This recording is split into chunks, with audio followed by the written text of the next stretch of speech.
আসসালামু আলাইকুম। আশা করি আল্লাহর রহমতে সবাই ভালো আছেন। তো Shopify basic to advance course টিউটোরিয়ালে সবাইকে জানাই স্বাগতম। আজকে আমরা আরও একটি খুবই মোস্ট ইম্পর্ট্যান্ট টপিকস নিয়ে আলোচনা করব। আমরা কীভাবে একটা শপিফাই সাইট ডেভেলপ করতে হয় বা কাস্টমাইজ করতে হয় আমরা স্টেপ বাই স্টেপ দেখে আসছি। অলরেডি আমরা পঞ্চম পার্ট কমপ্লিট করেছি। আমরা যে আমাদের ওয়েবসাইটে যাই, আমরা হচ্ছে এই যে শপিফাই ওয়েবসাইটটা আছে, আমরা এটার কীভাবে এইগুলো অপটিমাইজ করতে হয় আমরা দেখেছি গত পর্বের ভিডিওগুলোতে। আজকে হচ্ছে আমরা আরও একটি খুবই মোস্ট ইম্পর্ট্যান্ট পার্ট দেখব, সেটা হচ্ছে হেডার সেকশনের কাজ, কীভাবে শপিফাইয়ের হেডার সেকশনের কাজগুলো করা হয়। আমরা হচ্ছে আমাদের শপিফাইতে লগ ইন করি, এখান থেকে আমরা চলে যাব হচ্ছে আমরা অনলাইন স্টোরে যাই। অনলাইন স্টোর থেকে ওকে, তো এখান থেকে আমরা যাব হচ্ছে কাস্টমাইজ। অনলাইন স্টোর থেকে থিম থেকে কাস্টমাইজ। আজকে হচ্ছে আমরা হেডার সেকশন নিয়ে কাজ করব। তো এখান থেকে দেখুন আমরা অ্যানাউন্সমেন্ট বারটা আমরা সেট আপ করেছিলাম গত ভিডিওতে। দেন হচ্ছে আমরা আজকে এখান থেকে হেডার, আমরা যদি হেডারে ক্লিক করি তো এখান থেকে দেখুন কালার স্কিম। তো আমরা এখানে ব্যাকগ্রাউন্ড 1 দেওয়া আছে, আমরা যদি এখান থেকে কালারে দেখুন ব্যাকগ্রাউন্ড অ্যাকসেন্ট 1 দিই, আমাদের হেডারের এই কালারটা চেঞ্জ হয়ে যাবে। আমি যদি এখান থেকে ব্যাকগ্রাউন্ড 2 দিই, দেখুন অ্যানাদার কালার হয়ে যাবে। বা ব্যাকগ্রাউন্ড আমরা যদি ইনভার্স এখান থেকে দিই, দেখুন কালার যে স্পেসিফিক যে কালারগুলো আছে এটা নিয়ে নেবে। তো আমরা এখান থেকে ব্যাকগ্রাউন্ড হোয়াইটটাই দিই, দেখতে সুন্দর লাগছে। দেন হচ্ছে লোগো বা ইমেজ। তো এই যে এখানে আমার ট্রেন্ডি শপ 24 LE 75, মানে এই মুহূর্তে এখন এইটা হয়ে আছে। তো আমরা এখানে একটা লোগো সেট আপ করে দিব যাতে আমাদের শপটা দেখতে সুন্দর বা অ্যাট্রাকটিভ হয়। তো এখান থেকে আমরা সিলেক্ট ইমেজ, ইওর লাইব্রেরি। এই মুহূর্তে আমাদের লাইব্রেরিতে কোনো ইমেজ নাই, চাইলে আমরা এখান থেকে ফ্রি ইমেজ নিতে পারবো। এছাড়া হচ্ছে আমরা ডাউনলোড ইমেজ, আপলোড ইমেজে ক্লিক করব। দেন এখান থেকে আমি ডেস্কটপ বা আমার ডাউনলোড ফোল্ডারে দেখি, আচ্ছা ভ্যাটিকান রেস্টুরেন্ট, আমি এই লোগোটা আপলোড করে দিলাম। তারপর এখান থেকে আমি সিলেক্টে ক্লিক করলাম।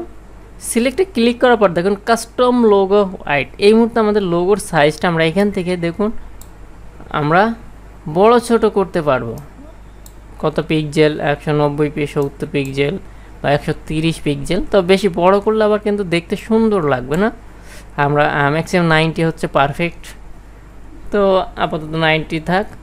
তারপর ডেস্কটপ লোগো পজিশন, মানে এই মুহূর্তে আমাদের লোগোর পজিশনটা কোন জায়গায় থাকবে, দেখুন মিডল লেফট এখান থেকে বা টপ লেফট, মানে এই যে আমাদের যে ক্যাটালগুলো আছে এইগুলো মানে এই ক্যাটালগের উপরে থাকবে না নিচে থাকবে, এখান থেকে দেখুন টপ লেফট মানে টপে থাকবে লেফট সাইডে।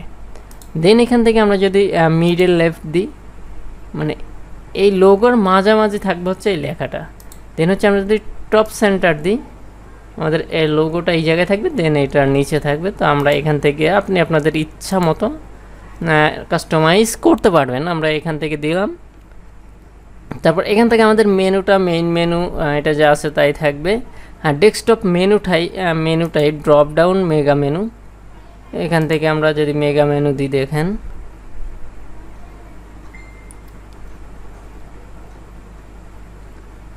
বা মিডল, সরি এইটা না, তো এটা হচ্ছে ড্রপ ডাউন আমাদের যে আছে তাই থাকুক। এইটা শো স্কোয়ার লাইন এইগুলো আমাদের যা টিকমার্ক দেওয়া আছে আমরা টিকমার্ক দিয়ে রাখবো।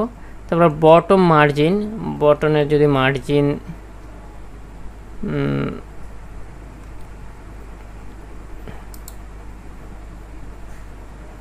এখান থেকে দেখুন কি চেঞ্জটা হচ্ছে। দেখুন এই যে বটন আমার এই মার্জিনটা আছে, এই মার্জিনটার সাইজ আমরা কোন সাইজ দিতে যাচ্ছি এখান থেকে আমরা সিলেক্ট করে দিতে পারবো। তো এখানে 24, আপনি আপনার স্পেসিফিক যে কোনো সাইজ দিতে পারবেন। আমি যদি 16 দিই আরও একটু শর্ট হবে। তো এবার হচ্ছে সব কিছু ঠিক থাকে, আমরা এখান থেকে সেভে ক্লিক করে দিব। এবার যদি আমরা এখানে আমাদের সবটাকে রিলোড দিই, দেখেন এই যে আমাদের একটা হেডার সেকশনে একটা লোগো সেট আপ করা কমপ্লিট। তো এখান থেকে যদি আমরা থিম সেটিংসে যাই, দেখি থিম সেটিংস এখান থেকে টুইটার, ফেসবুক, আচ্ছা। তো এইগুলো হচ্ছে আমাদের সোশ্যাল মিডিয়া আমরা কানেকশন করতে পারবো। যেমন আমি ফেসবুকেরটা দিই, facebook.com/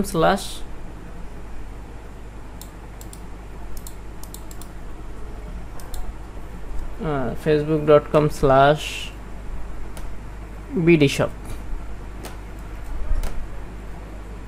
বা আমি আমার ফেসবুক প্রোফাইলটাই দিই।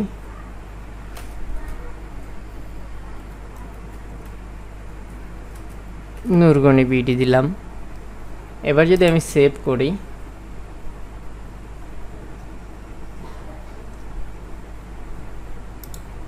আমি এবার এখানে একটা রিলোড দিই।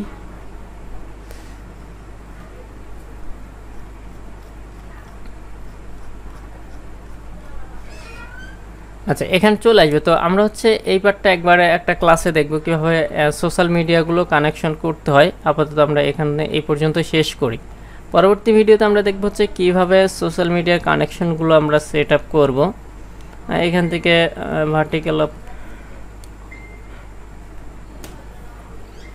কালার এগুলো আপাতত থাক। আচ্ছা, তো আজকে আমরা এই পর্যন্ত শেষ করি। দেন পরবর্তী ভিডিওতে আমরা এই সোশ্যাল মিডিয়ার কীভাবে সেট আপ করতে আমরা এগুলো দেখব। তো সবাই ভালো থাকবেন, সুস্থ থাকবেন। আর যারা আমার চ্যানেল নতুন আছেন প্লিজ অবশ্যই সাবস্ক্রাইব করবেন, এবং যারা অলরেডি সাবস্ক্রাইব করেছেন তাদেরকে ম্যানি থ্যাঙ্কস।